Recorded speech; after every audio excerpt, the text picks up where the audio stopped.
কোনে পানী পিঠা খাই পাইছে বাৰু আজি পানী পিঠা বনাবলৈ লৈছো দেই কি হয় নাজানো আৰু এয়া তেল গৰম হৈ গ'ল এতিয়া ইয়াতে দিম পিঠাগুড়িৰ লগত গুড় দি লৈছো ইয়াত এনেকৈ গুড় দিলো তাৰ পিছতে আকৌ এনেকৈ ঘূৰাইও দিব লাগিব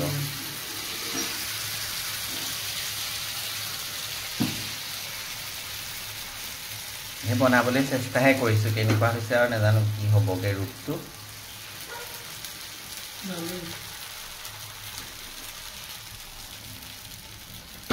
এতিয়া ইয়াতে ঢাকুন মাৰি দিব লাগিব অকণমান ঢাকুন দি দিম তাৰপিছত এইখিনি আকৌ এনেকৈ গুলি থাকিম এনেকৈ ইয়াত আকৌ দিছোঁ গুড় অকণমান নিমখ তাৰপিছতে অকণমান মৌ দি দিছোঁ মৌ অকণ দি দিছোঁ অকণমান হেল্ডিকৈ বনাইছোঁ কোনে কোনে বাৰু পানী পিঠা খাই পাইছে মোক জনাব দেই আৰু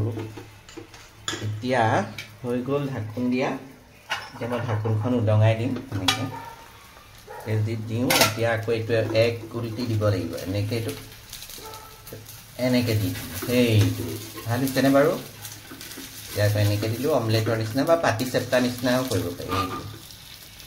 এতিয়া এনেকৈ গোটেইকেইটা কথাটো বনাই যাম আৰু এটা বনাম সেইটো আৰু এটা বনাই দেখাব লাগিব তেতিয়া গম পাব বেছি টাইম নালাগে আৰু একদম ৰাতিপুৱা ব্ৰেকফাষ্ট ধুনীয়া এটা ব্ৰেকফাষ্ট এইটো ইয়াৰ লগত ভাজিয়ে খাব পাৰে ইয়াৰ লগত দৈ বা ক্ৰীম গুড় যিমান খায় আৰু যোনে যিটোৰ লগত খায় তেনেকৈ ভাল পাব এইটো এটা হৈ গ'ল আমাৰ আজি ব্ৰেকফাষ্ট পানী পিঠা এইটো এটা হৈ গ'ল আৰু এটা বনাম মই আপোনালোকক দেখাই আছোঁ অকণমান তেল দিলোঁ তাৰপিছতে এইখিনি আকৌ ইয়াত বাকী এনেকৈ ঘূৰাই দিয়ক আৰু এনেকৈ ঘূৰাই দিয়ক আৰু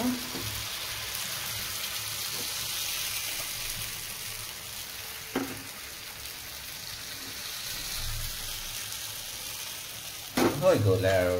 ঢাকোনখন দি দিয়ক আৰু এতিয়া হৈ যাব গম পালেনে এয়া হৈ গ'ল কেইখন বনালোঁ চাওক এখন দুখন তিনিখন এই চাৰিখন পাঁচখন গৰম ছখন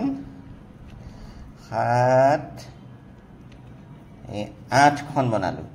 এয়া আজি আমাৰ ৰাতিপুৱা ব্ৰেকফাষ্ট ইয়াৰ লগত আমি ক্ৰীম লৈ খাম ক্ৰীম আৰু গুড় লৈ খাম আপোনালোকেও কেনেকৈ খাই পাইছে জনাব মই আমাৰ ঘৰত খাইছিলোঁ আগতে আৰু বনাবলৈ চেষ্টা কৰিলোঁ এয়া কেনেকুৱা লাগিছে বাৰু লোভ লাগিছেনে